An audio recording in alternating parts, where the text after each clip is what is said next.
Local breaking news for you right now out of North Fargo. This is a live look here in the 3000 block of North Elm Street. It's a residential neighborhood near Longfellow Elementary School. Now, as we take a look at the scene, it has since been cleared, but it was a completely different story just minutes ago. Police and fire crews were called here just after 5 a.m. after they found a car flipped completely over to its roof. Again, we will be continuing to cover this and figure out what exactly happened. Here is a photo of what we initially came to upon, again, at that same location. You see that four-door sedan completely flipped over. Again, we'll be working diligently to get those details. Also, a breaking news update this morning on a wanted man who police say is dangerous. They are looking for a reckless endangerment suspect, and they warn that if you spot him, you need to call 911 right away and do not approach him.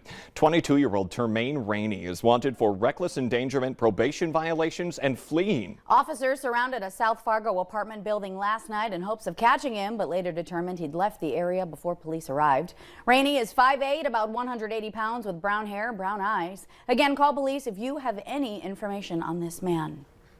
It's all clear for the most part on roads around the region that were snowy and icy just yesterday. Yeah, we've checked on the flights this morning, and everything in Fargo and Grand Forks scheduled on time for now anyway. But we want to get a check of your forecast for when we could have some more nasty winter weather coming our way with meteorologist Lisa Green. Yeah, we'll have to watch those flights coming up for tomorrow, especially Friday afternoon and evening, because that's when I'm expecting the combo of snow and wind to create blowing snow. And that's our first alert weather day, our next round of wintry weather coming our way. And we do have a few flakes out there this morning. This is the radar. East of us, we are seeing, or eastern parts of our valley, rather, we're seeing Bemidji down through the Hubbard County area, Park Rapids, down into more parts of Lakes Country, seeing a few flakes. There may be some other spots getting a few flurries here this morning to start off. But that's the area where the radar is at least detecting some of them, and it should be fairly light. It's also pretty cold out there, especially the earlier you start your day, the colder it's going to be. We're looking at some frost on the windshields at the lot at Luther Family Fort, so you're going to want to get out and get those windshields scraped a little bit earlier this morning and bundle up. Temperature 15 degrees right now in Fargo, but factor in this wind. It's turning southeasterly, which is good for warming us up, but we've got a gust to 25, so that's going to have impacts on how it feels outside. And right now it feels just like 1 degree in Fargo. There are a lot of places checking in with wind chills below 0. So for the kids out at the bus stop this morning, they're going to want that extra layer again. But it does improve as the day goes on. Here's a look. We're going to see temperatures reaching right around that melting point at 32 degrees. Just watch out for the wind. Several events tonight, several holiday events on this December 1st. And one of them is the parade in Valley City, the Parade of Lights. And that starts at 6 p.m. So it's going to be a little cold out there when we factor in that wind. So you'll want to bundle up and maybe get yourself a hot chocolate while you're out watching the parade. And the Holiday Lights Parade in Fargo-Moorhead on Saturday, also going to be a cold one in the wake of that storm system on Friday. Again, wind and snow. We'll have the latest for you on that event throughout the next couple of days. And we'll just ignore the really cold air coming in for next week. The weekend's looking pretty good. Let's just focus on the nice holiday light parades. Yeah. Those all make us happy. Yeah, it should be nice and bright. And we're looking at least not a lot of wind and snow affecting us on Saturday. Okay.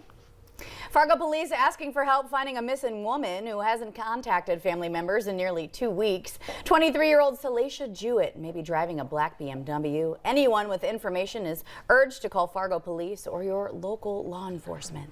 A North Dakota murder suspect is asking a judge to drop the most serious charge against him, claiming there's not enough evidence to prove it. 41-year-old Shannon Brandt is accused of hitting 18-year-old Kaylor Ellingson with his SUV and killing him after a political argument in McHenry, North Dakota earlier this year. Brandt is also charged with fleeing the scene. If the judge finds there is not probable cause for intentional murder of Ellingson, Brandt would be released from custody but could be recharged. Brandt's next hearing is Tuesday in Foster County. Family members now confirming the names of 2 people killed in a Lisbon, North Dakota house fire. Firefighters found the bodies of John and Courtney Person while putting out a fire on November 18th. And there's no word yet on the cause, but the home is a total loss. A GoFundMe account has been set up for the family to support the couple's daughter. We do have a link to that. Find it on your VNL News app. Some NDSU students are scratching their heads about what the school's reorganization plan is going to mean for them. The first step is to possibly merge or even eliminate some academic programs, and now students are reacting. Back in October, NDSU President David Cook announced major budget cuts, citing a budget shortfall of $10.5 million. Students are now questioning the possible impacts of that proposed plan, and they say the strategy may not be the best move. They're spending money left and right. They just built a new football complex. It feels a little odd to cut academic programs. NDSU has yet to determine which programs could be cut or merged. A comprehensive plan for the potential changes is not expected until January. Minnesota is expanding its medical marijuana eligibility to now include irritable bowel syndrome and obsessive compulsive disorder, both as qualifying medical conditions. People with those conditions can apply for a license starting in July. The addition brings to 19 the number of conditions that qualify. Minnesota medical cannabis legislation was signed into law in 2014, and this year 30,000 people are taking part in the program. Product options include dried cannabis, pills, vapor oils, liquids, topicals, powdered mixtures, lozenges, and edibles.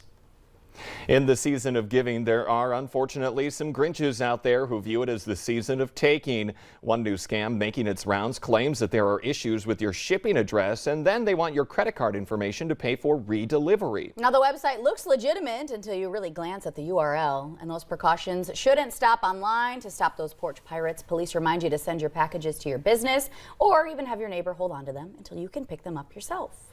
West Fargo is ringing in the holiday season today. The annual Light Up the Night event is tonight from 5 to 7 at the POW MAA Plaza along Cheyenne Street. There will be carolers, crafts, and free refreshments to go along with lighting up the city's Christmas tree. The Golden Drive for homeless kids will also be there collecting winter gear donations at the event. And the West Fargo Public Library is hosting its annual Mitten Tree Drive to collect winter gear for kiddos. It starts today and goes through January 6th. You can drop off new or like new child-sized mittens, gloves, sweatpants, boots, underwear, or coats right there at the library. Handmade mittens and gloves are also welcome. The Mitten Tree can be found on the main floor of the West Fargo Public Library near the self-checkout machine. Well, take a look at this video. It's a buzzer beater for the ages from an elementary school athlete in Illinois. Watch as the 8th grade boys basketball player Cooper Thorson launches a full court shot that won the game for the Pilots against their hometown rivals, the Marseilles elementary team. There's the shot. Yeah, I love that it's an elementary school too. Oh my gosh, and all 20 of them go wild.